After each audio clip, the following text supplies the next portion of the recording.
बिस्मिल्लाहिर्रहमानिर्रहीम। अस्सलाम वालेकुम। सुफ़ियान भट्टी आपसे मुखातिब है।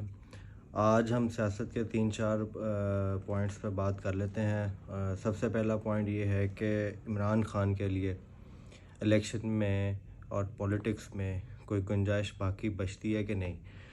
जैसा कि मैं कल ही एक इंटरव्यू देख रहा था, उसमें सहील उराई साहब ने बहुत अच्छे जो है वो पॉइंट रेज़ किए। उन्होंने कहा कि बिल्कुल गुंजाइश इमरान ख़ान की सियासत में और इलेक्शन में है और बनती भी है, क्योंकि इमरान ख़ान के इस्टेब्लिशमेंट के साथ कभी भी जो है वो इख्तलाफ नहीं रहा, चाहे वो फ़ॉरेन पॉलिसी हो, चाहे वो कुछ भी हो। बहुत सी पॉलिसीज़ पर ये इनका इत्तेफाक रहा है, इनका कोई इख्तलाफ नहीं रहा। ये तो जो जंग या कोई इनके इख्तलाफ हुए हैं, वो मतलब इनके कुछ ज़ाती जो इश्यूज़ थे उन पे जो है वो ये चीज़ें जो है वो इख्तलाफात बढ़ना शुरू हुए इनके। लेकिन जो मुल्क के हवाले से जो इनकी पॉलिसीज़ थी खान साहब की या इस्टेब्लिशमेंट की, तो उसमें इनका कोई इख्तलाफ राय जो ना इख्तलाफात नहीं थे। तो लिहाजा बिल्कुल अगर वो थोड़े से वो कंप्रोमाइज़ हों और वो अपना वो थोड़ा-सा इंटरेस्ट कंप्रोमाइज़िंग की तरफ दिखाएँ, तो वो यकीनन बिल्कुल उनकी गुंजाइश भी है और हालात भी बेहतर हो सकते हैं। दूसरी बात ये है कि जैसा कि इलेक्शन में अब बहुत सारे सर्वेज़ वगैरह हो रहे हैं, बहुत सारे सर्वेज़ चल रहे हैं, तो उसमें जो है वो हम अक्सरियत की बात अक्सर करते हैं कि कौन-सी जो है वो पार्टी की कितनी अक्सरियत है।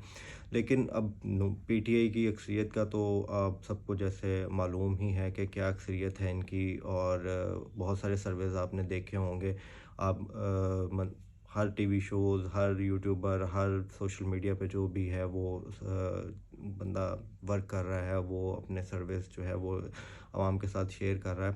अब इन्होंने जो नून लीग का और दूसरी पार्टीज़ को मतलब जो अभी ये मुल्क में जो हुकूमत बनाने के लिए जो कुछ फिगर सामने आ रहे हैं, वो ये हैं कि नून लीग को जो है वो 70 से 80% मतलब 70 से 80 सीटें जो हैं वो नून लीग को, और पीपल्स पार्टी को जो है वो 50 से 60, इस तरीके से ये मिल के दोनों हुकूमत बना सकते हैं। और जो है वो जो कहते हैं ना, वो जो बिल्कुल क्लीन वे है, जो वो क्लियर रास्ता है, वो मेरे ख़्याल से वो है वो मुस्लिम लीग नून को भी नहीं मिलने वाला। पीपल्स पार्टी की जो ख़ामोशी है और पीपल्स पार्टी जो अभी उनका जो रवैया नज़र आ रहा है, उससे तो कुछ बातें काफ़ी क्लियर हो गई हैं कि पीपल्स पार्टी की सिंध में जो है वो बातचीत मुकम्मल हो चुकी है। सिंध ऑब्वियसली पीपल्स पार्टी को मिलेगा और वो अब वहाँ पे मजबूत भी ख़ुद को कर रहे हैं। और बाकी फैसलाबाद के हवाले से आपको थोड़ा-सा बता दूँ को फैसलाबाद के हवाले से ये है कि हमारे यहाँ के जो वज़ीर मुमलिकत थे इंफॉर्मेशन के, फ़ारूक हबीब, जो इस्तेहकाम पार्टी में शमूलियत इख्तियार कर ली थी उन्होंने, उनकी एक ख्वाहिश जो सामने आई है, वो ये है कि वो सेनेटरशिप मांग रहे हैं कि मुझे सेनेटर बनाया जाए।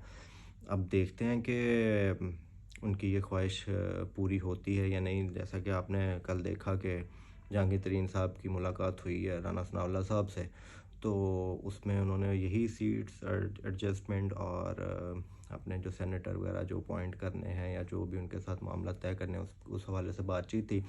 और इसी बातचीत के हवाले से ये एक फ़ारूक हबीब साहब की जो ख्वाहिश है वो सामने आई है। तो आगे वाले दिनों में देखते हैं कि क्या होता है।